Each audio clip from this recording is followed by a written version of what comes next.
voi Ionuț.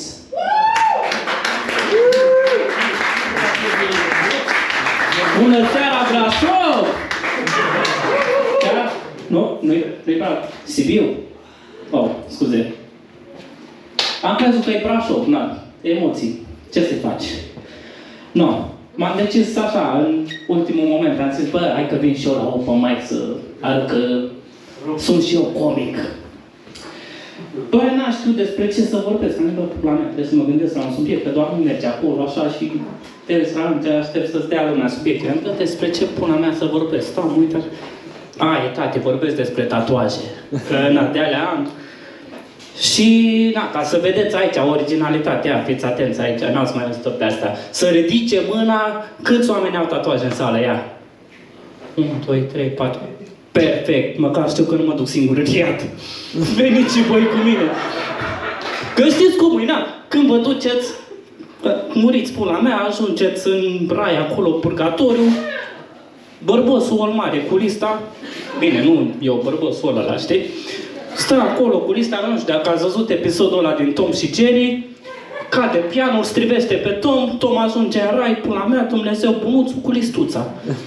Bă, tati, am multe păcate, știi, dar, bă, uite, dacă reușești până la 12 noaptea să te scapi de toate păcatele, te lasă în rai. Bă, noi ăștia cu tatuajele n-avem bafta asta, știi, la noi ne zice direct, bă, tati, tu un colțul ăla în stânga, am ce să-ți facă, știi? Și la noi atâta se aude.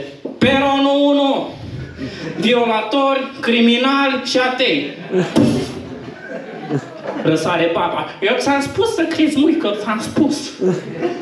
Peronul 2, tatuații și rockeri. Aviz amatori.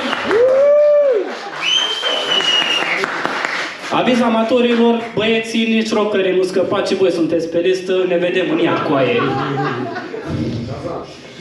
Acum nu știu, eu am observat chestia asta la oameni apropo de tatuaje. Bă, frate, dacă ai mai mult de 3 tatuaje, până ia cu aia. Țin minte, nu mai știu exact dacă eram încă în Cehia sau venisem în Sibiu. Bă, dar vine unul la mine așa. Bă, se uită la mine așa din cap până în picioare, știi, mă analizează, nu știu ce. Auzi, frate, câți ani de facultate ai făcut? Bă, eu așa mă uit la el confuz, intelectualul din mine, știi, zic, bă, frate, eu abia am reușit în pula mea să termin un liceu și tu mă întrebi de fapt, după aia mi-a picat fisa, știi, și zic, bă, și zic, bă, frate, știi care-i treaba? Bă, nu știu, cred că, ți-ai făcut o impresie, în fine, bă, n-am făcut pușcări.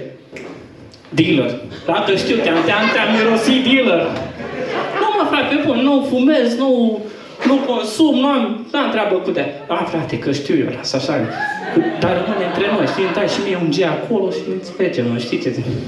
Nu, mă, frate, bun, chiar vorbesc serios, n-am fumat în viața mea, nu mă ocupă. Pește, ești pește, clar. Bă, stau așa, mă gândesc, capule, mă uit. Bă, pula mea, nu mai trebuie. Bă, eu știam că-s vărsător, dacă zici tu că-s pește, pește. Bă, și după aia m-am gândit, bă, ce era dacă îl întrebam, bă, de unde ți-ai făcut impresia asta? Știi, cred că se scărpina omul în cap, așa, după eu, știi, cea, bă, coaie, intuiția. Da. Și apropo de asta, știți, mie îmi place chestia asta, avantajul de a avea tatuaje, știți care-i? Poți să sperii babele în pula mea.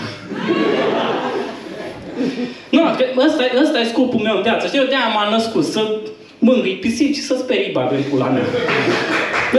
Ăsta e singurul meu scop în viață, știi?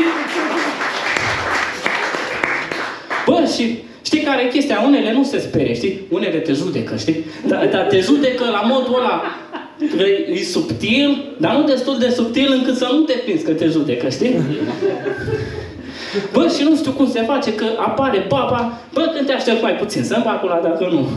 Bă, țin minte, eram odată, veneam la un eveniment din centru, am fost să fac niște fotografii. Bă, tricou negru, barba, tatuajele din totare, că na, am uitat să le las acasă, știi? Bă, vorbesc serios. Stânga nimeni, dreapta nimeni, față nimeni. Bă, apare baba, zici că o picat din cer, să-mi va pula. Bă, eu nu știu, cred că e unul acolo sus, are un calculator, ceva, o bază de date. apasă un buton roșu, pf, baba engaged. Apasă butonul din nou, deploy the baba. Știi așa?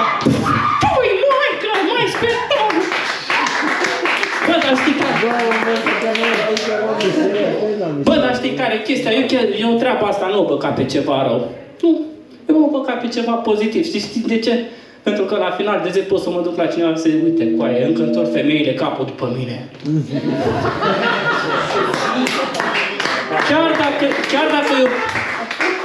Chiar dacă e o pensionară, știi, bă, dai femeie, coaie.